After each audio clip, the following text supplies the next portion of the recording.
আমরা একটা মুক্ত পরিবেশে আমরা এই নামাজ পড়তে সক্ষম হলাম, এই জন্য আল্লাহ শুকরিয়া করছি আলহামদুলিল্লাহ। আমি আমার বক্তব্য শুরুতে শ্রদ্ধা জানাই আমাদের মুক্তিযুদ্ধে এবং 24শে জুলাইয়ে যারা আত্মদান করেছেন সেই শহীদদের প্রতি। তাদের আত্মদানের প্রেক্ষিতেই আমরা স্বাধীন দেশ পেয়েছি এবং পরবর্তীতে ফেসিবাদ মুক্ত এবং একটি একনায়কতন্ত্র জুলুম মুক্ত পরিবেশ পেয়েছি। এজন্য সেই শহীদদের আত্মার মাগফিরাত কামনা করছি এবং যারা এই জুলাই অভ্যুত্থানে ত্যাগ স্বীকার করেছেন, অঙ্গ হারিয়েছেন, সবার প্রতি শ্রদ্ধা নিবেদন করছি।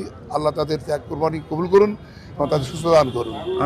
আমরা অনেক আশা নিয়ে আমরা মানুষ একটা মুক্ত পরিবেশে জুলাই অভ্যুত্থানের যে সংস্কার যে প্রস্তাব করা শব্দ একমত হয়েছে, সেই সংস্কারগুলো অচিরেই সংবিধানে সংযুক্ত হয়ে আমরা এটা একটা সুন্দর পরিবেশ পাবো, এটা আমরা আশা হচ্ছি। বিশেষ করে আপনারা জানেন যে গণভোট হয়েছে সংস্কার প্রস্তাবকে আইনি ভিত্তি দেওয়ার জন্য।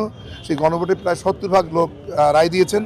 সেই গণভোটের রায়ের ভিত্তি করে সংবিধানে প্রয়োজন সংশোধন করে আমরা একটি সুন্দর আগামী নির্বাচন নির্ধারণের জন্য, আমাদের ভবিষ্যৎকে একটা গণতান্ত্রিক সমাজ নির্মাণের জন্য, একটা একনায়কতন্ত্র এবং ফেসিবাদ মুক্ত পরিবেশ সমাজ রাষ্ট্র কাঠামো গঠনের জন্য আমাদের নতুন ব্যবস্থা ফিরে আসতে হবে এবং সেটা হবে সংস্কার প্রস্তাবের আলোকে এবং গণভোটের আলোকে।